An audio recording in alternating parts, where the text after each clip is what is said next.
Is it true that you voted to cut the funding for embassy security?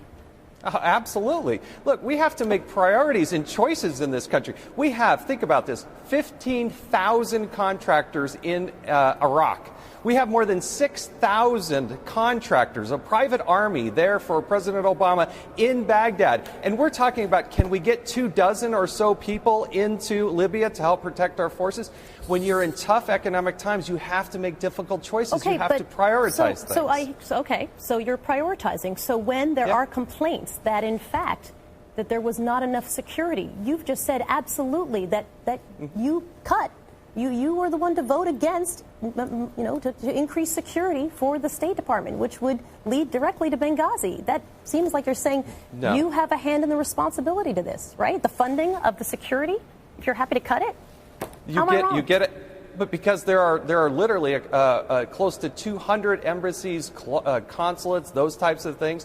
You have thousands of people that are involved in this. You have to prioritize things. Libya, before 9/11, 2 bombings on our consulate out there. Of course, that's got to be a higher priority than making sure that we're protecting some other emphasis. We just heard that from the clip from one of the guys who's going to testify before you today that there was definitely this pressure in his mind to not staff the embassy fully security-wise. Wouldn't that pressure be coming from you directly, essentially, people and others who voted against the funding for security?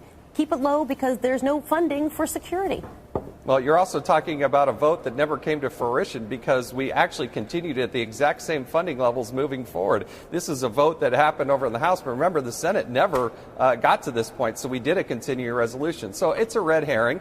The reality is you have to prioritize things. And when you're talking about such a small number of security personnel, they're in country, that's a problem. The other thing that we're going to talk about in this hearing is the fact that the physical facilities themselves did not meet the minimum standards. And when you're in Libya after a revolution, I've got to argue that that's got to be a higher priority than protecting some other, compound in Mauritius or wherever you might be. I don't mean to pick on them, but you've got to prioritize things. And what clearly didn't happen is Libya was not a priority. I believe what I've heard is that it's because they wanted the appearance of normalization. That's what they wanted. That fit the Obama narrative moving forward.